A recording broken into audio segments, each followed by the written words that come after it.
एक बार एक किसान हर कभी आने वाले आंधी तूफान, ओलावृष्टि, तेज धूप इत्यादि से परेशान हो गया, क्योंकि कभी कभी फसल ज्यादा खराब हो जाती थी। इसलिए वह परेशान होकर ईश्वर से शिकायत करने लगा। किसान बोला, आप ईश्वर तो है, लेकिन फसल को कब क्या चाहिए इसकी जानकारी नहीं है।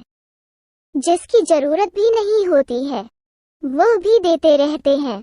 इसलिए आपसे मैं विनती करता हूँ कि आप मुझे एक मौका दीजिए, मेरे कहे अनुसार मौसम कीजिए, फिर हम सब किसान अन्न के भंडार भर देंगे। ईश्वर मुस्कुराए और बोले, ठीक है, आज से तुम्हारे अनुसार मौसम रखूंगा। किसान खुश हो गया। किसान ने अगली फसल में गेहूं की बुवाई की। उसने जब चाहा तब धूप मिली, उसने जब चाहा पानी मिला। पानी की तो उसने बिल्कुल कमी नहीं आने दी। आंधी, बाढ़ और तेज धूप तो उसने आने ही नहीं दी। समय बीतने पर फसल बड़ी हुई। किसान भी बहुत खुश हुआ कि इस बार शानदार फसल दिख रही है। किसान ने मन ही मन सोचा कि ईश्वर को अब पता चलेगा कि अच्छी फसल के लिए क्या क्या जरूरी है। फालतू में ही किसान को परेशान करते रहते हैं। किसान फसल काटने के लिए खेत पहुंचा। गेहूं के पौधे की बालियों को हाथ लगाया तो उसके पैरों तले जमीन खिसक गई। उसने देखा कि किसी भी पौधे की बालियों में एक भी दाना नहीं था।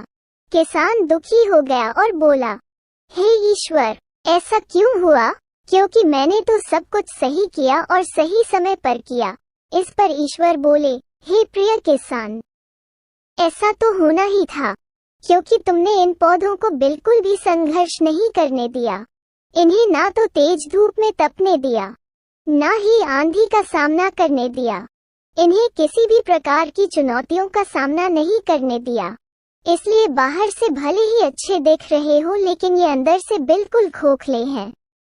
इनके अंदर कुछ भी दाने नहीं। पौधे जब विभिन्न चुनौतियों का सामना करते हैं तो उनमें ऊर्जा पैदा होती है। यह ऊर्जा उनके अंदर सही सामर्थ्य पैदा करती, जिनके लिए वह बने हैं। दोस्तों, ठीक इसी प्रकार जब तक इंसान संघर्ष से नहीं गुजरता है, वो आदमी खोखला रह जाता है। जीवन की चुनौतियां ही उसके लिए उन्नति के नए रास्ते खोल देती हैं और आदमी को मजबूत और प्रतिभाशाली बनाती है। इसलिए आपके भी जीवन में मुसीबतें या चुनौतियां आए तो घबराना मत। यह आपको बिखेरने के लिए नहीं, निखारने के लिए आई है। यदि आपको ये वीडियो अच्छी लगी हो तो हमारे चैनल को सब्सक्राइब करें। धन्यवाद।